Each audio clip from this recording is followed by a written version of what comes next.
Assalamualaikum warahmatullahi wabarakatuh. Salam sejahtera untuk kita semua.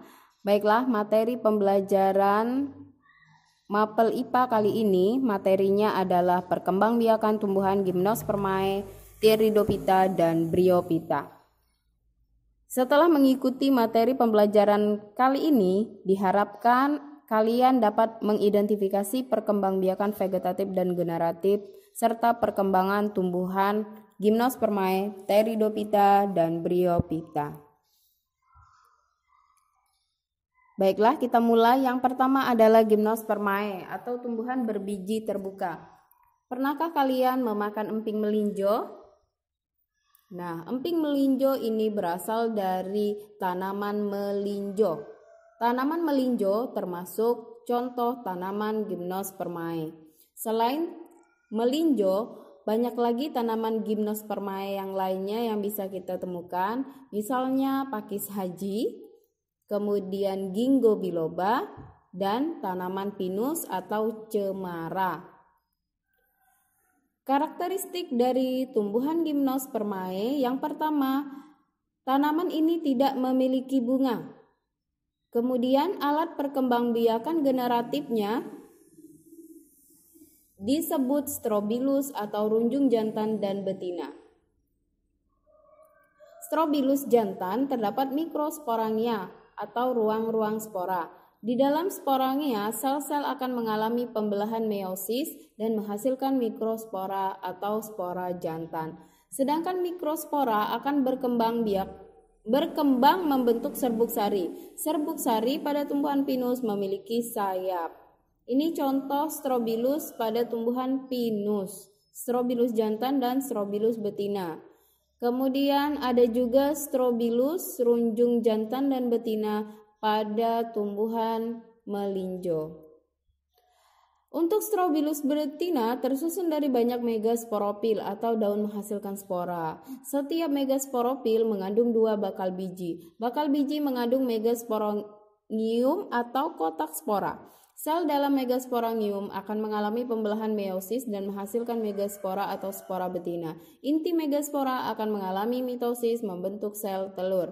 Penyerbukan dan Gymnospermae terjadi jika serbuk sari menempel pada lubang bakal biji. Serbuk sari akan tertangkap oleh cairan yang terdapat di lubang bakal biji. Jika cairan menguap, maka serbuk sari akan dapat masuk ke bakal biji sehingga terjadilah proses pembuahan. Ini adalah bagan daur hidup tumbuhan biji terbuka. Ini adalah contoh gambar daur hidup tumbuhan biji terbuka atau Gymnospermae. Selain secara generatif, tumbuhan Gymnospermae dapat juga berkembang biak secara vegetatif alami, misalnya pakis haji dan pinus. Pakis haji berkembang biak dengan tunas, kemudian pinus berkembang biak dengan tunas akar. Ini contoh tunas akar pada tumbuhan pinus. Selanjutnya adalah perkembangbiakan tumbuhan paku atau Pteridophyta. Pernahkah kalian melihat tumbuhan paku? Paku resam atau paku riok itu adalah salah satu contoh tumbuhan paku yang biasa kita temukan dan manfaatkan dalam kehidupan kita sehari-hari. Nah, di slide kali ini ada contoh Lycopodium, ada Silaginella, yang keduanya merupakan tumbuhan paku. Semua tumbuhan paku tidak menghasilkan bunga, sehingga ada pertanyaan, bagaimanakah tumbuhan paku berkembang biak? Nah, tumbuhan paku berkembang biak bisa menggunakan spora, yaitu secara vegetatif atau tak kawin, kemudian dengan sel kelamin, yaitu secara generatif atau secara kawin. Spora ini dihasilkan oleh kotak spora. Jika kadar air dalam kotak spora berkurang, maka kotak spora akan pecah dan mengeluarkan spora yang ada di dalamnya. Spora ini akan tersebar di media tanah, kemudian tumbuh menjadi protalium. Protalium akan menghasilkan antheridium dan archegonium. Antheridium menghasilkan sperma, sedangkan archegonium akan menghasilkan sel telur, yang ini nanti akan digunakan dalam proses perkembangbiakan generatif tumbuhan paku. Fertilisasi terjadi jika sperma sampai pada sel telur sehingga akan dihasilkan zigot. Ini adalah gambar siklus hidup paku sejati. Selanjutnya adalah perkembangbiakan vegetatif tumbuhan paku. Secara vegetatif, tumbuhan paku berkembang biak dengan rizom. Rizom itu adalah batang yang tumbuh di dalam tanah. Rizom dapat tumbuh ke segala arah dan membentuk koloni tumbuhan paku yang baru. Perkembangbiakan tumbuhan lumut atau bryophyta. Di sini ada 3 contoh tumbuhan lumut. 3 jenisnya antara lain lumut daun, lumut hati, dan lumut tanduk. Lumut hidup di daerah yang lembab, kemudian dia berkembang biak secara generatif dengan menghasilkan sel kelamin, secara vegetatif dengan menghasilkan spora. Sama seperti Gymnospermae dan tumbuhan paku, tumbuhan lumut juga memiliki Antheridium yang menghasilkan sperma dan Archegonium yang menghasilkan sel telur.